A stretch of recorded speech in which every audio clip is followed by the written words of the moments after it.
Devil ತುಂಬ special movie ನಮಗೆ. I especially thank producer Prakash sir and Ashwini madam for giving the opportunity.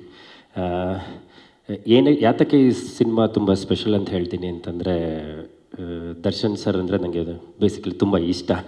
So ಇದು first cinema ನಾವು ದರ್ಶನ್ ಸರ್ದು release ಮಾಡ್ತಾ ಇರೋದು. ಮೋರೋವರ್ ಇನ್ನೊಂದು ಸ್ಪೆಷಲ್ ಅನೌನ್ಸ್ಮೆಂಟ್ ಅಂತಂದರೆ, ಜಸ್ಟ್ ಪ್ರಕಾಶ್ ಸರ್ ಹತ್ರ ಡಿಸ್ಕಸ್ ಮಾಡ್ತಾಯಿದ್ವಿ. Coming Saturday for 11th 6:30 shows booking open ಆಗುತ್ತೆ. ಆಲ್ಮೋಸ್ಟ್ ಆಲ್ ಮೇನ್ ಸೆಂಟರ್ಸಲ್ಲಿ ಅರ್ಲಿ ಮಾರ್ನಿಂಗ್ ಶೋಸ್ ಇರುತ್ತೆ. This is especially for fans to celebrate.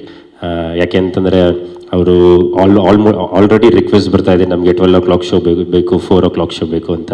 So because of permissions issue we are starting from 6:30. So ಇದು ಫ್ಯಾನ್ಸ್ಗೆ I hope ತುಂಬ ಖುಷಿ ಕೊಡುತ್ತೆ ಅಂತ ಭಾವಿಸ್ತೀನಿ. ಹಾಗೇನೇ ನಮ್ಮ ಈ ಸಿನಿಮಾ ತುಂಬ ಒಂದು ಜವಾಬ್ದಾರಿ. ಯಾಕೆ ಅಂತಂದರೆ we have to reach maximum number of people and one of the best dates. ಯಾಕಂದರೆ this is a long weekend.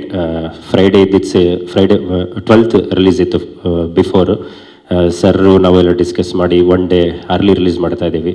ಯಾಕೆ ಅಂತಂದರೆ ಲಾಂಗ್ ವೀಕೆಂಡ್ 4 days ಇದ್ದರೆ ದ ಕಲೆಕ್ಷನ್ಸ್ ವೈಸ್ ಆಗಲಿ, ಸೊ ಆಡಿಯನ್ಸ್ಗಾಗಲಿ ಇಟ್ ವಿಲ್ ಬಿ ಚೆನ್ನಾಗಿರುತ್ತೆ ಅಂತ ಹೇಳ್ಬಿಟ್ಟು. So let's see all of you on 11th in theatres. Thank you.